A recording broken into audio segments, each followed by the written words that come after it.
All right, well, it looks like we have about 25 people here, including the panelists, so a good turnout. And I'm glad that we've seen sustained interest for these type of career-oriented events. So let me just say greetings to everybody in attendance and welcome. My name is Tim Karras. I'm a lecturer in international studies at UF and the undergraduate coordinator for the Bob Graham Center for Public Service.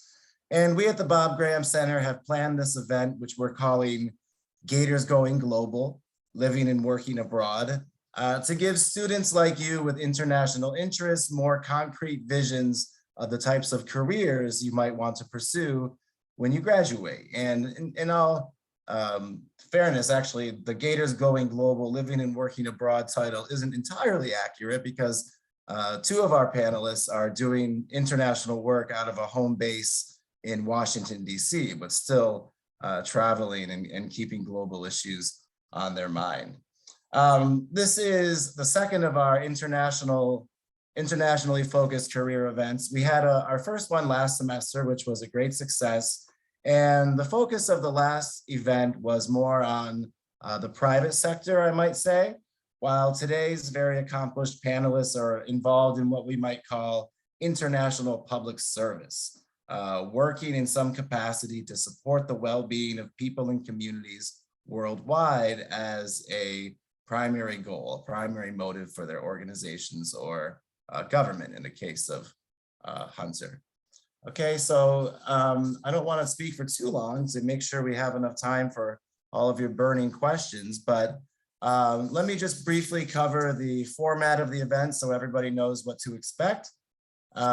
We will start off with some short introductions from our panelists, and upon the conclusion of that, we will open up the floor to questions, whatever you want to ask about people's work, the preparation they undertook to get where they are, day-to-day responsibilities, really whatever you can think of, they're happy to address. Whatever's helpful for you to get a better handle on, career prospects and opportunities when you graduate.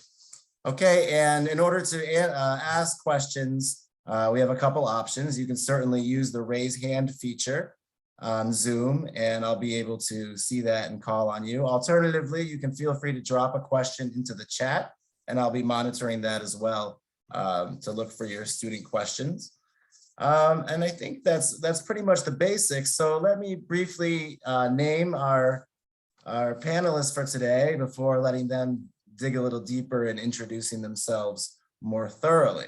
Okay, so we have Hailey McKinley Lester, who is a communications specialist. I'm a little confused by this phrasing, so I'll try my best. Hailey is a communications specialist for Partnering for Green Growth and Global Goals 2030. Okay, so I'm sure she'll explain exactly what that means, but it's part of the World Resources Institute, as far as I know, and that's a well-known organization. We also have Rachel Feldman, who is the development coordinator for Vital Voice Global Partnership, based out of DC, but with the international orientation. And then we have Hunter Hales, who is a proposal development manager for the Government of Belize, okay, in Belize right now as we speak. So exciting career trajectories for all three of our panelists. So I look forward to hearing a little more about their activities and hearing what sort of questions we have from the audience. And I should say also that all three of our panelists were international studies majors. And Hunter and Rachel were in one of my classes at one point. So clearly that's the ticket to success in your career. All right, let me go ahead and just go in the order that I see people on my screen. And if Hunter, if you want to go ahead and introduce yourself, that'd be wonderful. Of course, thank you so much, Dr. Karras. So glad to be here with you guys today, obviously remotely, but it's nice to see that you're all in Gainesville. So I actually graduated last year. I was an international studies and French double major. And I was really involved in the Beyond 120 program, actually. So I think we have Brittany Grubbs here and Anna as part of the Beyond 120 program as well. That, along with the involvement in the Graham Center, was what really put me on this path to international public service.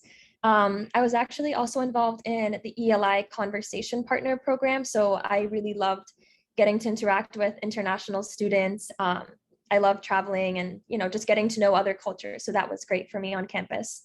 And along with Anna and a few other students who I think have graduated by now, we did form the Beyond 120 Young Professional Student Group on campus as well.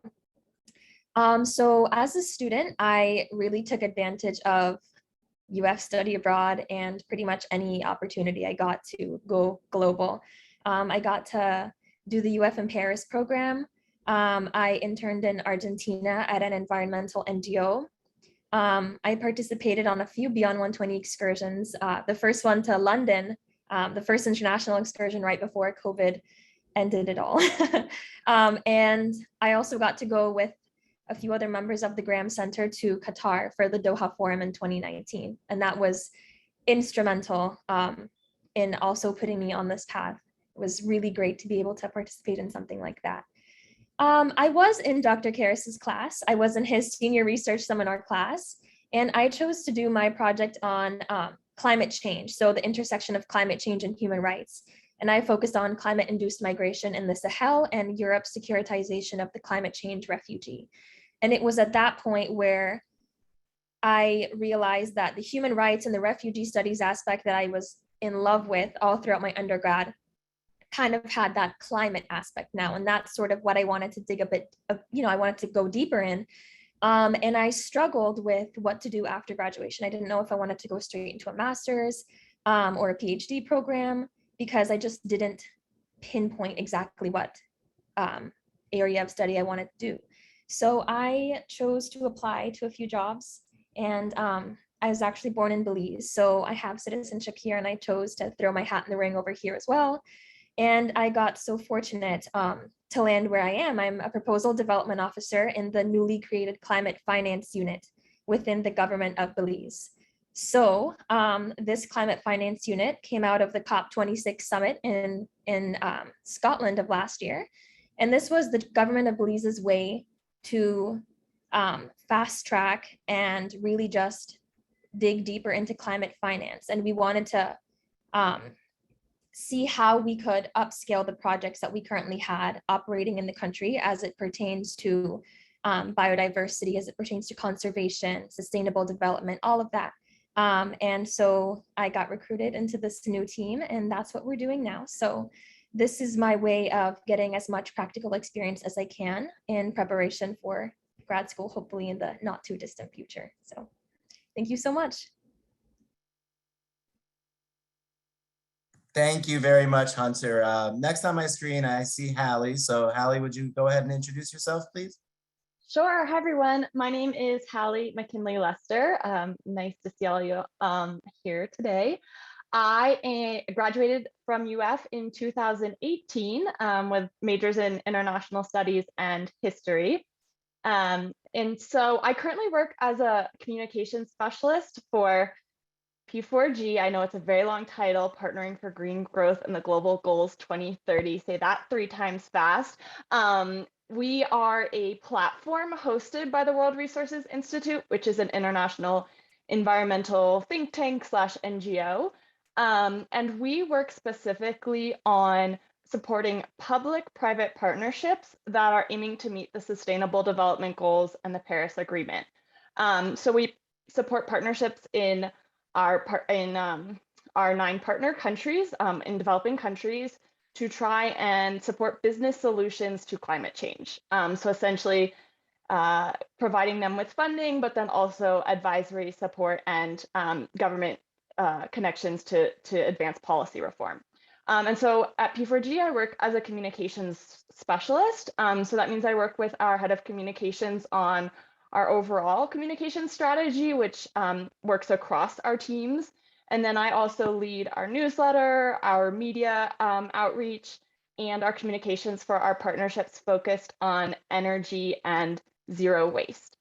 So that involves drafting content for our website, different communications materials, and also for our events. So that's what I do right now. I've been there since February of 2021, but I had previously done an internship with this organization right after graduation. Prior to this position, I worked as a communications coordinator for another NGO in Washington, D.C. that focused on advocating for inclusion and accountability at multilateral development banks. And then before that, after graduating from UF, I did a Fulbright English teaching assistant grant in Brazil. So I lived abroad in Brazil working there, and then my jobs after that have been very internationally focused, although I'm based out of DC. And so when I was at UF, it feels like it was just yesterday, and it's crazy to think it was 4 years ago that I graduated. I was very active with the Graham Center. I used to tell students it was the best hidden resource at UF. I was a student fellow, which really helped in terms of connecting with local leaders, understanding really the value of public service. And that's the theme of this event, is careers in public service. And I think the Graham Center helped lay a lot of those foundations. And so I was involved with the Civic Scholars, Future of Florida. I essentially lived at Pew Hall sometimes. I was also, and so I also was an ambassador for the College of Liberal Arts and Sciences, and did several summer internships at the US Embassy in Peru and the Dominican Republic. And yeah, I think at UF I majored in international studies and history, but also had a minor in sustainability studies, Spanish, and a concentration in Latin American studies, because I don't ever believe in stopping. I had too many interests and a lot to explore. So I think, UF helped lay the foundation both in terms of public service, but also in terms of kind of the areas I wanted to focus in. I will say, when I used to tell people that I was a history major, they would say, "You're never going to get a job." And I'm here to tell you that you can get a job with a history and international studies degree. So look forward to answering any questions you have about any of my experiences, both at UF and post, and life living and working abroad and in international organizations. So thank you. Thank you, Hailey. And it's a great point to remember that, the social sciences have taken criticism for not being as employable as maybe the natural sciences or the business world. But times are changing, and international expertise is in demand no matter what field you're in. And we have proof right in front of us that you can invoke as evidence when your parents ask you what you might do with this degree. But let's go on to our third panelist, Rachel Feldman. Would you please go ahead and introduce yourself?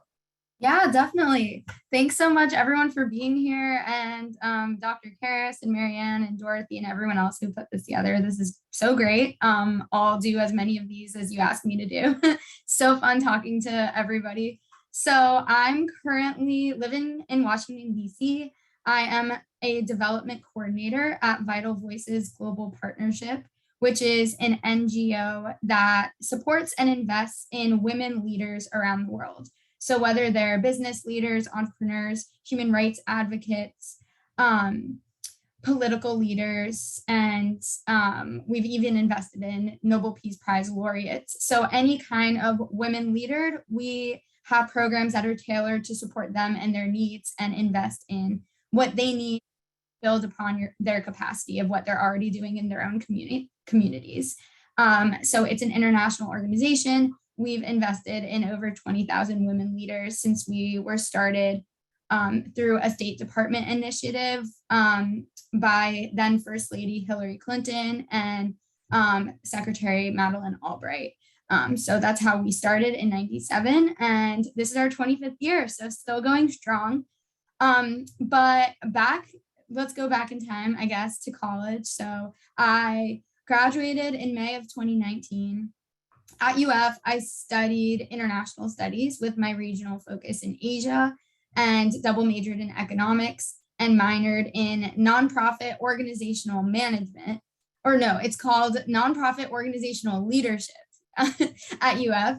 And at UF, on campus, I also did ELI conversation partners. I loved that. I also was the president of Gators Against Human Trafficking. I'm not sure if it still exists. I hope it does. If anyone knows if it does, let me know in the chat.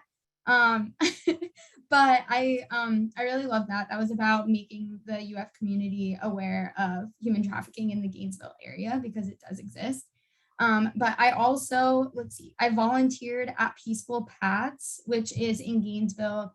It's a nonprofit that supports survivors of domestic violence. And then during the summers, I interned at various places. One was a nonprofit in India doing health and sanitation research. I had a virtual internship back before Zoom was even a thing with the consulate in Ho Chi Minh in Vietnam doing communications. I had an internship at the Anti-Defamation League in DC, and that's an anti-discrimination sort of organization. And then I actually was also an intern at Vital Voices, which is where I've ended up now. So shows that if you maintain connections, anything can happen. It's honestly just timing and who you know sometimes. So all of my internships were kind of surrounded around human rights. And 2 out of 4 of them were actually surrounded around fundraising, which is what I do now. So development coordinator, oftentimes we hear development and we think international development, which that's very much a thing, but development also in nonprofits refers to fundraising. So that's what I do now. Really love connecting with people and talking to them about a mission that I care a lot about and trying to kind of garner their tangible support for that same mission. I think is really cool, relationship building. And fundraising is kind of like an art and a science, we call it. So there's a science because there's, like kind of 5 stages of fundraising, and you have to make a strategy of how you're going to turn someone into just a fan of your organization and turn them into a major donor. So it's really strategic in that way, but you're also communicating with people and just maintaining relationships. So I love what I do in fundraising there. Also, shout out to Kale, who's here. She's my intern right now, and she goes to UF. Hi, Kale. I didn't know she was coming to this, but I saw her. She's in there she is. She just waved. Hi, Kale. So yeah, you can have an internship with me. So reach out. Connections are great. And then, okay, finishing up. So after college, I decided to take a break for a couple of months and I traveled. That was pre-COVID, but I wanted to just not get a job right away. And then I got my next job, which was at a nonprofit that does ethics in government. So kind of like a watchdog organization that was here in DC as well. I was there for 1.5 years. And then I saw a job opening at Vital Voices on the same team that I interned on, and things just aligned. So happy to be back here. I've been at Vital Voices for 7 months now, and yeah, really excited to answer any and all questions that you guys have. And also feel free to connect afterwards. If you'd rather communicate over email or something, I can put my email in the chat, I guess. Yeah, all right. Back to you, Dr. Karras. All right, thank you, Rachel. And now would be a good time to also remind everybody that we are recording this session. Just it's good to have everybody understand that. But without any other delays, let's go ahead and open the floor to questions. Again, you can raise your hand and I'll call on you, or you can drop a question into the chat. It's always best if we can hear your voice. So if possible, try to use that hand raising feature.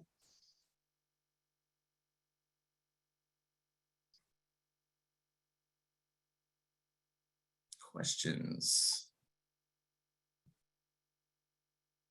Don't be shy.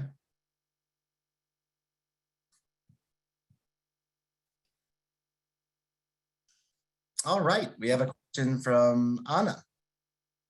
Hey, Dr. Karras. Hey, everyone. Thank you so much for being here today.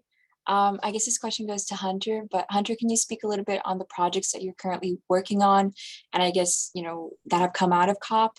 And do you see this happening in other countries too, like offices similar to yours that are coming up? Yes, thank you so much, Anna. So let me speak to the second one first.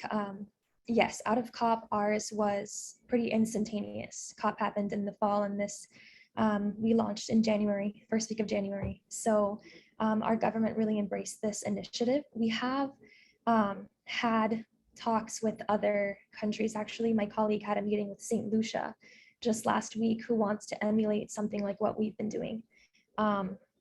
Because what we've seen is we have obviously ministries. We have the Ministry of Sustainable Development. We have, I'm in the Ministry of Economic Development. So we have different ministries here in Belize that undertake this climate project in some way, shape, or form.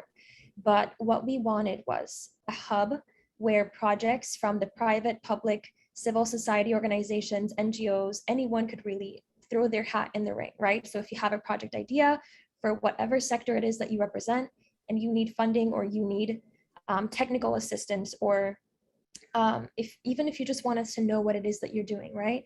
Then they come to us. So our climate finance unit is that hub. And then we would provide either the support in-house, or we would connect them with any other ministry. We're very central in the government. The Prime Minister is actually my minister. So we're very central in government operations. And so, yes, we have had a lot of interest in the Caribbean to emulate what we're doing. To speak to a little bit more on the different types of projects, it's everything.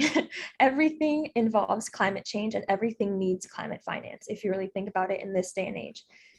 So one of the first things I worked on was we had some site visits for the Banana Growers Association, so the agricultural sector here that needs assistance. We are also working on this municipal development plan. So all 9 municipalities in the country were coming together to create one giant project concept note to submit to the Green Climate Fund, which is actually one of our most prominent IFIs that we interact with. And that's going to be everything from sustainable infrastructure to agriculture to energy, renewable energy. So it really just takes a whole lot of boxes. Anything that has to do with climate change mitigation or adaptation, regardless of sector, regardless of whether it's public, private, or a civil society, NGO, they come through us and we try to help as much as we can. So that's just a little bit of what we've been doing. Great, thank you. Great question and very insightful answer. Thank you, Hunter. I think Emma has a question, if you'd like to turn your mic on, Emma. Thank you, Dr. Karras. Hi, Hunter, Rachel, Hailey. Thank you for talking to us today. My question for all of you is, how did you pitch or market the skills you gained from the international studies major, or any other thing you did on campus, whether it was with the ELI or the Bob Graham Center or Beyond 120, when you were applying to the positions you currently have? How did you market yourself in such a way to align it with what your current jobs needed?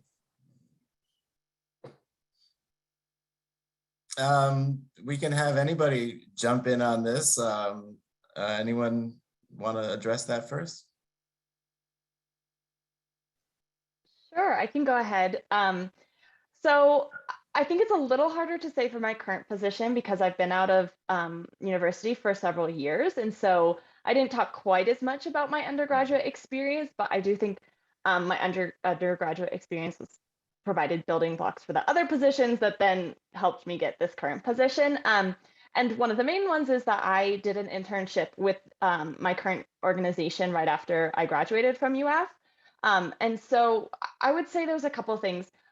One glaring thing is that I work in communications, but I had no communications courses at UF. Like, I did international studies and history, but I did gain communications skills. And so a huge one is written and oral communication skills. Communications, wow, who would have thought? And so being in programs that are very writing heavy, where I had to give a lot of presentations, I developed a lot of those skills. And so, oftentimes they say, oh, well, don't talk about what you did in classes on job descriptions, and that's in job applications, and that's fine. But you can show the skills that you gained in those courses. So good writing skills, oftentimes I've had to do job sample exercises, like a writing exercise or something like that. And then of course, just in an interview, sometimes I've had to give mock presentations, that sort of thing. And then I would say also having some leadership skills. I think you really build that by being involved in different student organizations. So the Graham Center is a great one. I was involved in several others at UF. And even if you're not taking what is considered a leadership position in your organization, having those skills of understanding how to manage people, because even if you're not managing someone who's working for you, we have this term called managing up. You're managing up to like other people on your team. And so you're figuring out how you work with them, how you ask them to do things for you. So you're essentially giving them tasks, but in a more diplomatic way. So I think, those leadership skills really do apply. And it's a lot of it is how you talk about it. And then I think you can get some concrete skills in different student organizations. So I did a lot of work on social media and like designing little flyers and such when I was at UF. And that's something that helps kind of be an into communications. And then also just having a regional focus and like a topic focus. And so I did international studies and I focused in Latin America, and that certainly helped me get my Fulbright to Brazil. And to have experience living and working abroad, that's often a requirement for a lot of international organizations, even based in DC. And so to say, I can work in another culture, I can work in another language, I understand cultural competencies and different styles of communication, that's huge. I mean, my team that I work with right now, we have team members based in Indonesia, Ethiopia, Colombia. And so being able to understand those kind of more soft skills has been really helpful for me. And so, yeah, I would say having some of those focus areas and having some of those soft skills, it's really about how you talk about them. And I think one really useful resource is to also get mentors, because they can help you figure out how to talk about those skills. Wonderful, thank you. Rachel, do you have any thoughts on how you've pitched your preparation to potential employers, or just generally how your coursework has prepared you in similar ways that Hailey mentioned? Yeah, sure. So, so fundraising is interesting. I did take courses in fundraising actually through the nonprofit organizational leadership minor. So if anybody is interested in fundraising, that definitely helps. It's unique. I think a lot of people don't take fundraising courses in college. But in terms of my international studies major and in economics, jumping off of what Hailey said, like it really is how you talk about things. So for example, I took a lot of Asian religion courses because, well, I think they've built out the Asia region a lot better since I was there, because Dr. Harris was hired my last semester and I finally got to take a human rights in Asia class. And I was waiting for that for all 4 years, basically, because I just got to take Asian religion classes, which I love Asian religions. And that's part of why I picked that major or that region. So I was very excited about it. But it's not as easy to apply and to talk about. But I think the thing is, the cool thing about international studies is it just shows that you think in a certain way. And nobody in the job market is looking at your major and saying, oh, you're applying to, like Hailey saying, a comms position, you had to have studied comms in college. No one is saying that in the job market at all. And so what's really good is you get to just kind of tailor your resume to whatever you're interested in. And you don't need to be able to talk about your major in a job interview. You can just talk about your experiences in a job interview. And so I think, like, honestly, I interview people all the time and I don't ask them, how does your major relate to it? I ask, how do your experiences relate to this position?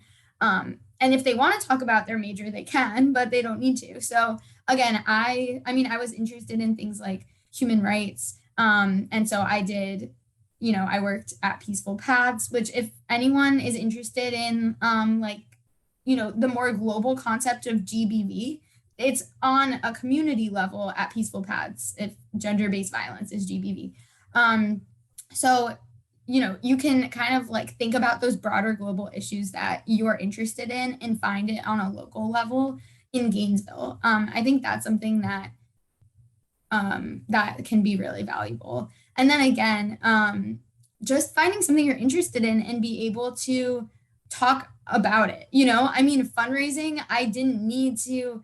Some people are just better at it than others. If you're interested in talking to people and getting support for a mission that you care about, those are the prerequisites for applying for an entry-level fundraising job, you know? And so being able to kind of identify those things that you're interested in, which I know is also a challenge sometimes in college. You don't even know you're interested in so many things, but just to keep getting more experience, it will be applicable to whatever you want to do.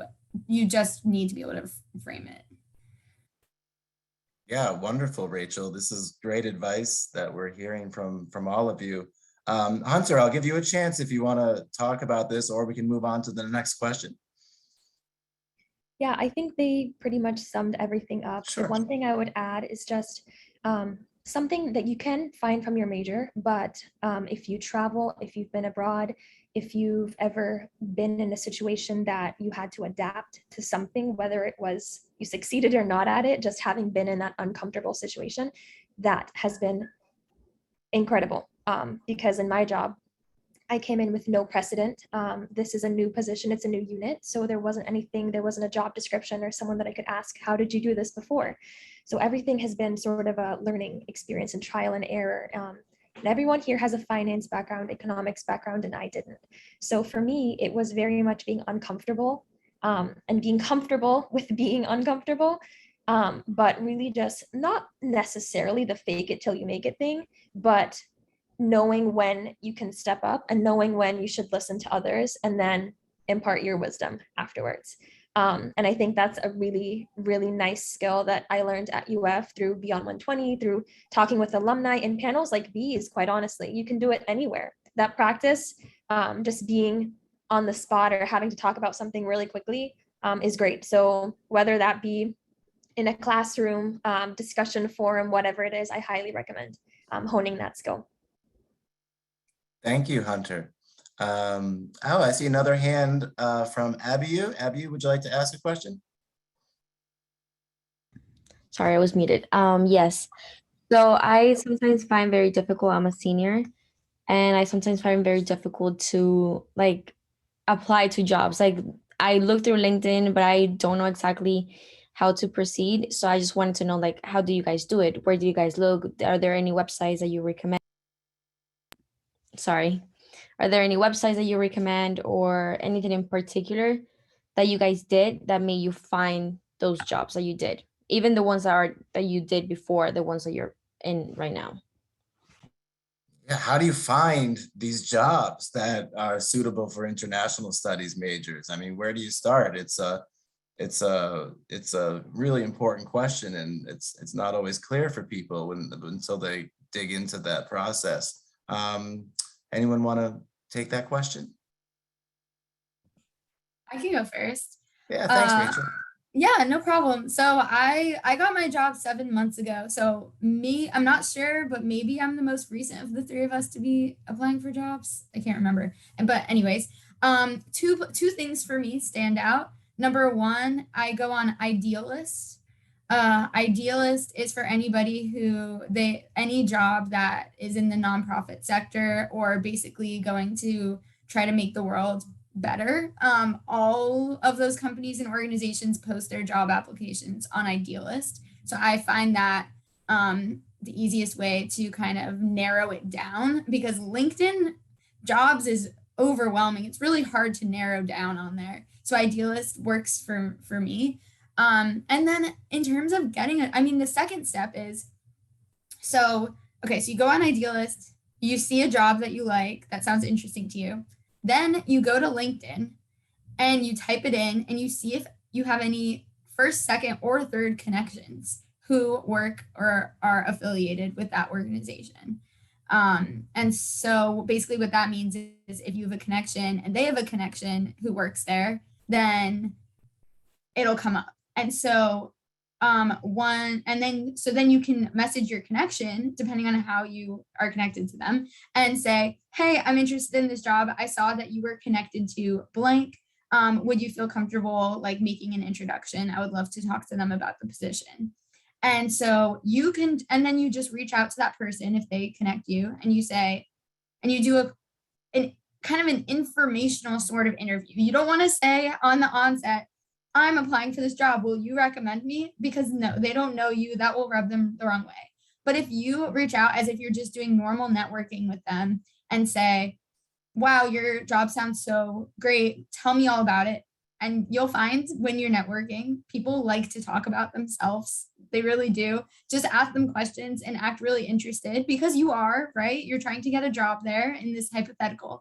And then you can follow up with them after this conversation and say, it was great to talk to you. I'm considering applying for this position.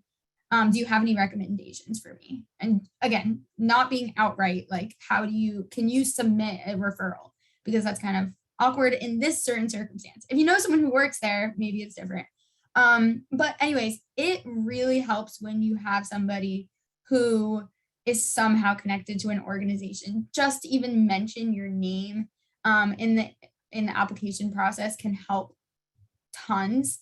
I mean, 2 out of 3 of us are back at jobs that we had internships at, and that's huge as well, really maintaining those connections. And as much as I don't like LinkedIn, I really don't like it. It has somehow become very important in this getting a job thing. So start to build your LinkedIn profile now. I didn't build mine until after I had graduated, and start to connect with.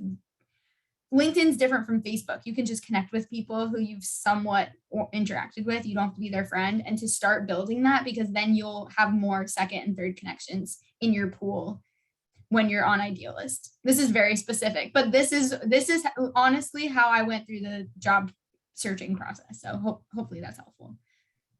Oh, that's extremely helpful. And, if you think about one of the important takeaways we've already gone over here, it's think about those internships. Those internships could lead to careers down the road. And so, you expand your horizons, look at some of the organizations. If you're interested in migration, look at the International Organization for Migration, right? And see what's available. Do that research, see what ways you can get involved. And then, of course, the other side of that is when you don't have connections and you don't have a internship already in your back pocket that you can refer to, maybe our other 2 panelists can talk about strategies for people who don't necessarily have connections, but who want to be involved in international public service in some way to sort of start fresh. How might you advise someone in that situation? I can just go quickly. I echo what Rachel said about reaching out to people and just asking them to do an informational interview. That can be helpful, even if you feel awkward about asking them for a referral, like not right away, but even if your name comes up. But it does help you give a better understanding of the organization and what they're looking for that might not be in the job description, and so you can, I think, be a little bit more specific.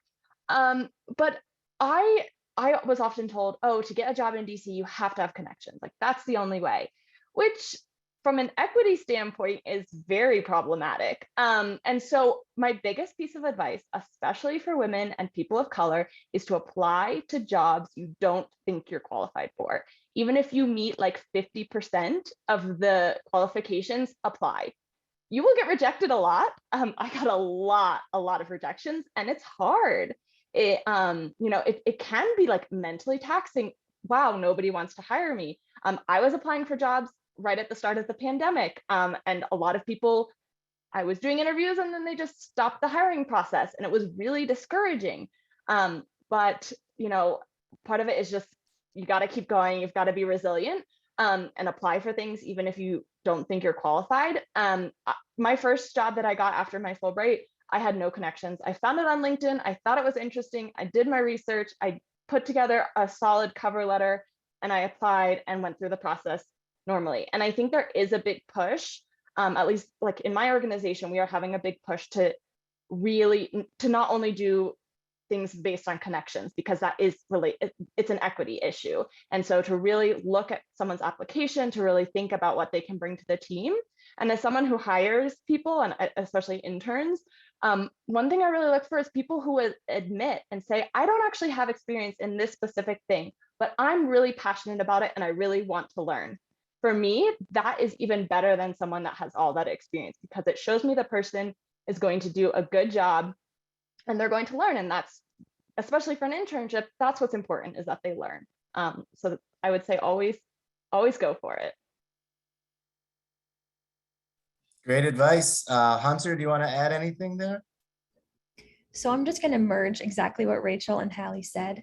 Perfect. I did what Rachel did. So I thought I mean, I had connections. I just didn't really know how to make use of them, because I, again, like I said, didn't know what I wanted to do when I was graduating. I didn't know if I was going to go straight to grad school or if I wanted to find a job. So for me, it was just, okay, let me just apply to things that I think I like. And I did do what Hailey said. I applied to things that I didn't even know if I was qualified for, just to see, and if they reject you, usually that just makes you want to apply to other things too. I think someone told me that the more rejections you get, the better, because it means that there's a success that's about to happen, right? You're closer to the success story.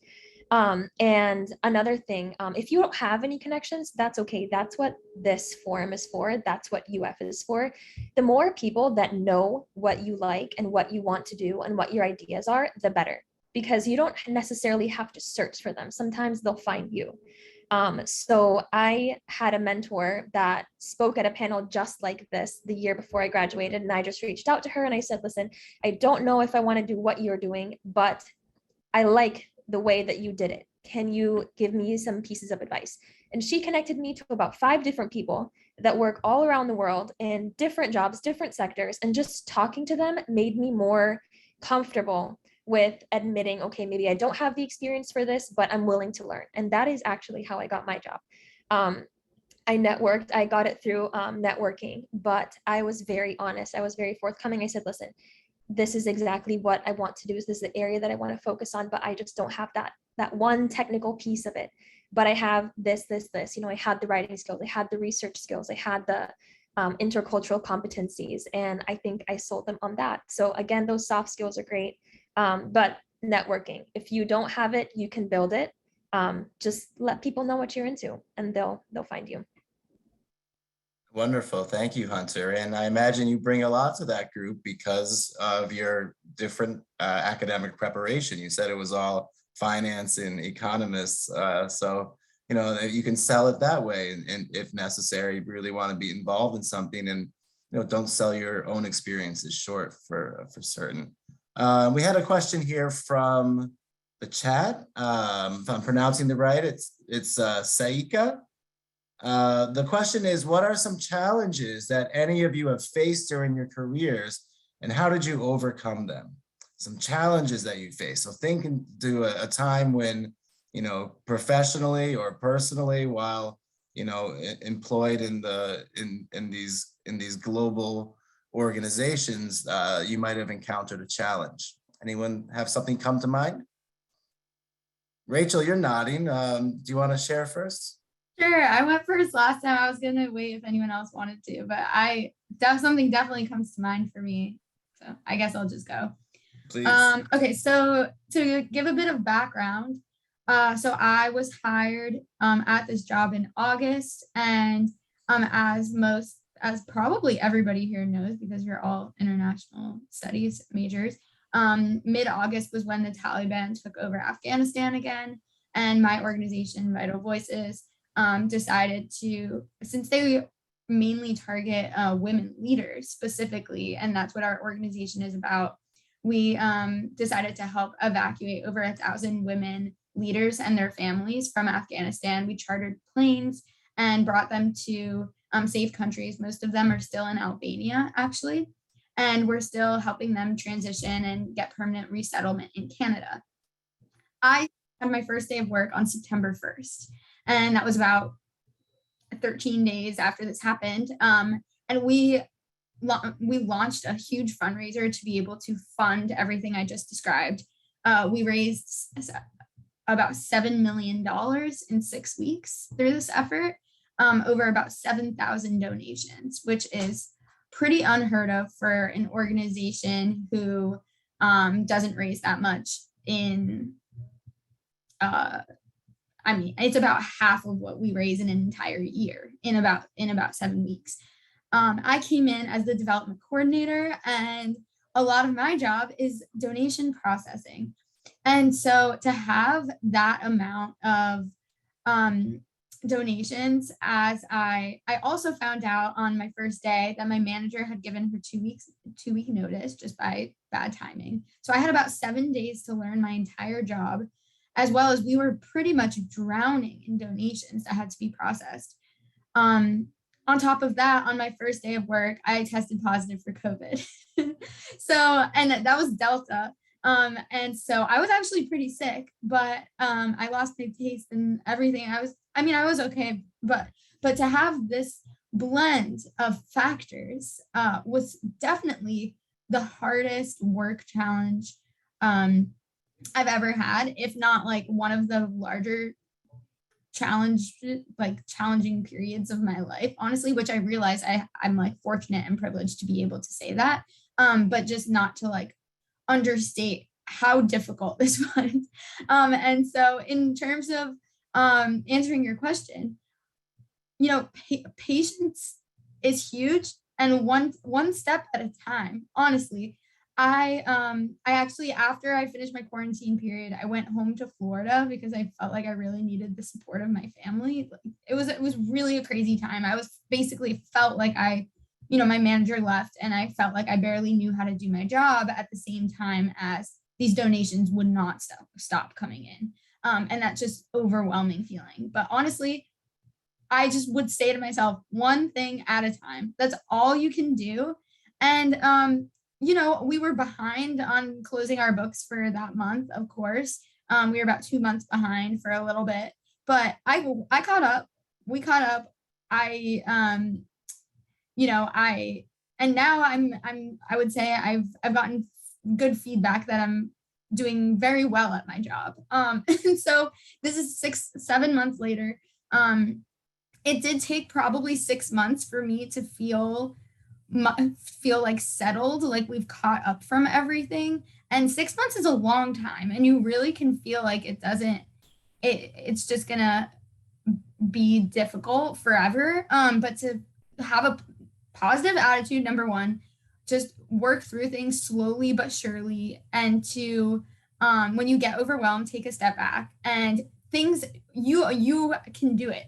Everyone can do the job that they're given. You have the capability. It's just a matter of time, effort, and support from your team. And I did have really good support from my team. We recently hired a new teammate who has taken a ton off of my plate that I got when my manager left, and now I feel like I have everything perfectly under my belt. I feel confident in everything I'm doing.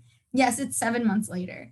And it felt like a long time, but the whole time, this is also another thing, is to know that you're where you're meant to be, kind of. I believe so much in the mission of Vital Voices, and I always wanted a job there. And then when I got hired, through this process, I constantly reminded myself, this is what you work towards. This is an amazing organization. You're helping do amazing things, and to just constantly be that mission-oriented type of person is really crucial, I think, during hard times. And one thing at a time, and you'll come out stronger, better, and if you succeed, you may get a promotion at the end of it. Who knows? So not that that's what it's about, but that's validating when you get that sort of confirmation from your superiors. Thank you, Rachel. The challenge is building resilience. It sounds like it was a trial by fire at the start of that job, but I'm sure you're more resilient because of it. Hailey or Hunter, do you have any challenges that come to mind? Sure.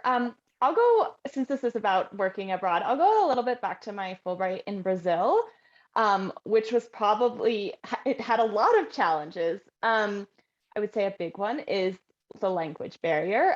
So anyone going abroad to a non-English speaking country, that When I went to Brazil, I took like a class or two at UF, but I hadn't really practiced before I went. And I got there and I was so overwhelmed. And for the first 2 months, I thought, I'm never going to learn this language. It's too hard. I can't get it.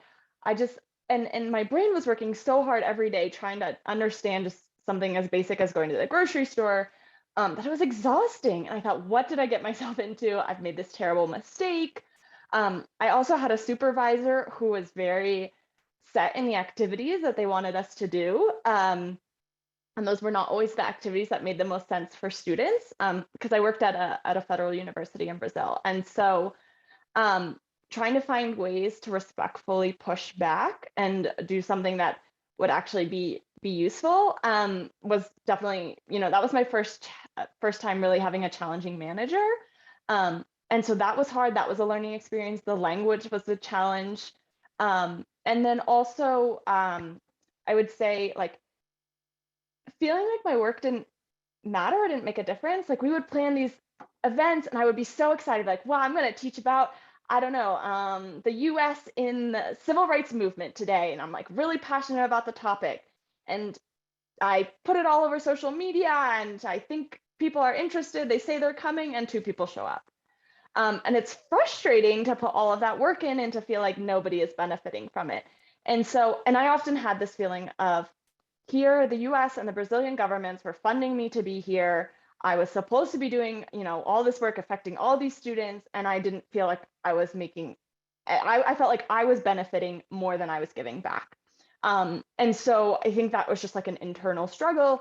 But one of the things that was really helpful is as I was leaving Brazil, so many people saying, wow, not so many, a few people really, like just a few people saying, Hailey, I never had the confidence to speak English before or to do this public speaking or to do this reading, but just you talking to me as a, as a person, as a native English speaker and just being comfortable about casual conversations, not even the official activities that I planned, that gave them more confidence. And so I think sometimes it's also adjusting expectations. I think a lot of, like when I was in college, I was so optimistic and so like, I'm going to change the world.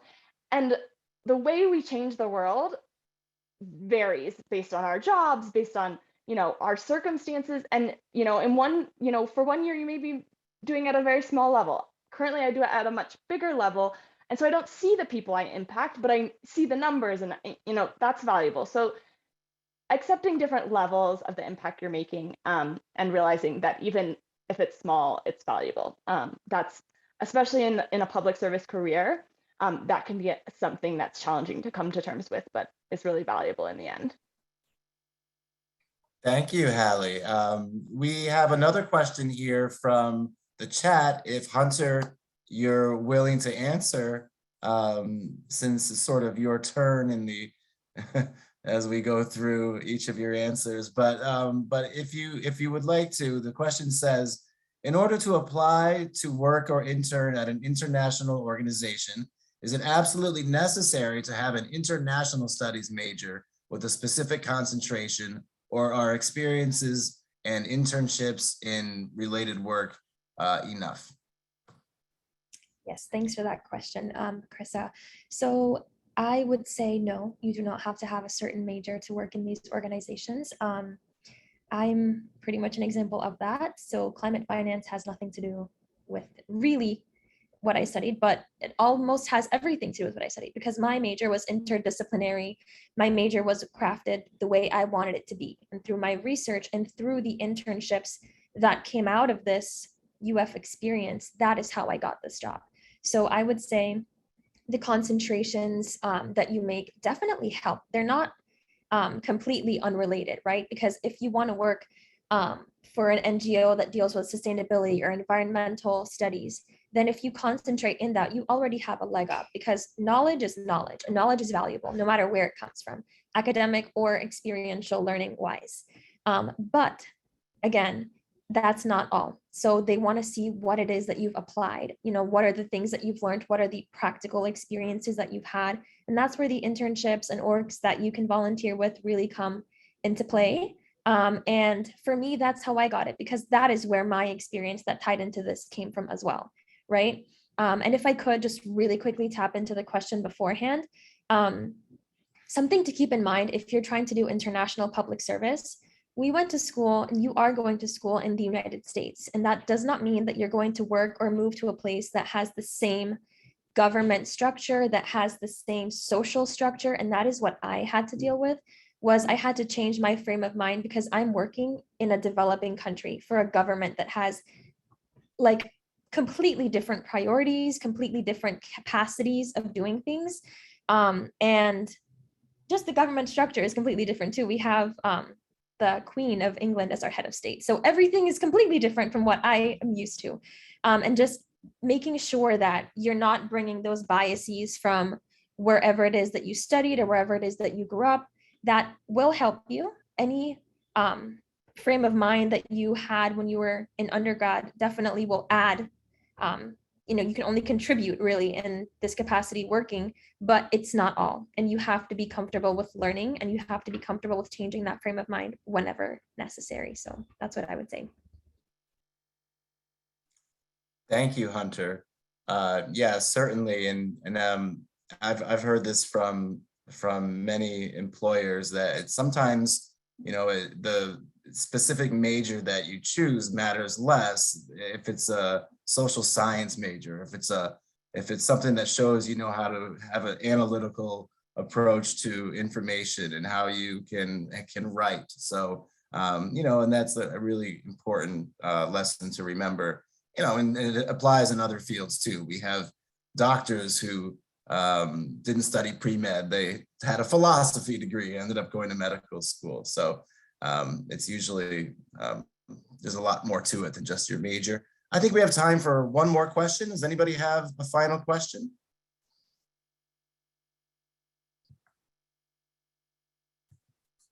Anybody? Well, I do have one more question from Anna. Please. Well, if nobody else was going to ask another one, I'll do it. I know Hunter and Hailey, you guys talked about, how your experience abroad and, the lessons you took from that. Rachel, I'd love to hear a little bit about yours. I know you mentioned going to India. And I guess what experience going abroad have you taken with you and applied where you are now? And then Hunter and Hailey, if you guys want to add anything else that you didn't add before relating your international experience. Yeah, thanks for asking. So after my freshman year of college, I had an internship in India with an NGO called the SM Sehgal Foundation. I got that connection through a student organization at UF, which I actually know doesn't exist anymore, which is really too bad. It was called Nourish International, and they partner students with NGOs around the world. And what I did there was a lot more on the programmatic side of what I'm doing right now. So I was actually helping to implement in rural areas a health and sanitation initiative that the government had started, which is basically to kind of like reduce open defecation practices and also to like enable hand washing programs and kind of just educate through that. So we did a lot of surveying in the households to figure out their knowledge about health and sanitation to be able to create a program. And so I learned a couple of things. One, I learned that I didn't necessarily kind of like not relate to, but I didn't really feel that feeling in your heart when you're really into something by kind of like doing the more the real important work. I have to say, the surveying, the people who are out in the field is so important. And but I feel more partially was a language barrier for sure. We had a translator, but I somehow relate. It's kind of hard to describe in 1 minute, but I somehow relate more to external communications with kind of like the constituents and stakeholders in an organization. So I learned kind of what I didn't want to do, which I think is just as valuable as learning what you do want to do. And I also learned about corruption in so-called democracies around the world. And that was huge for me and helped me. I mean, my job out of college was a kind of like a pro-democracy organization in a way. And so that kind of tied in.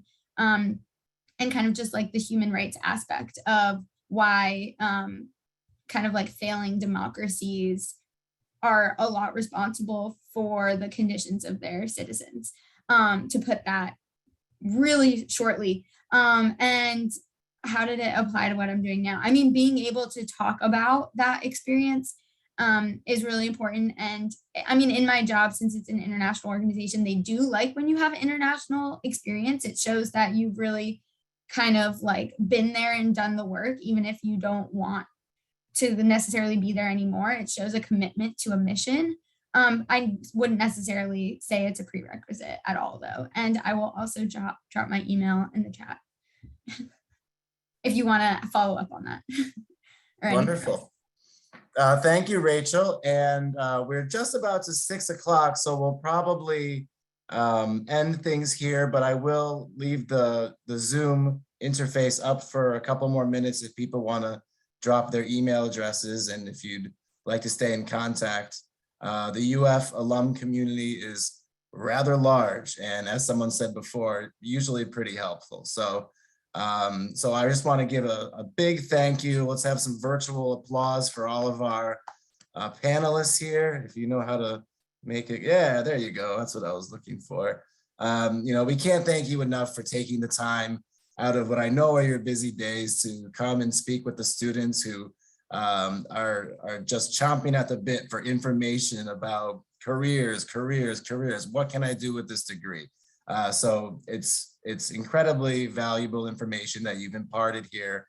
And we thank you again. And I personally look forward to staying in touch with all three of you into the future. Okay, keep me posted on your any other developments in this very interesting career trajectories you've had so far.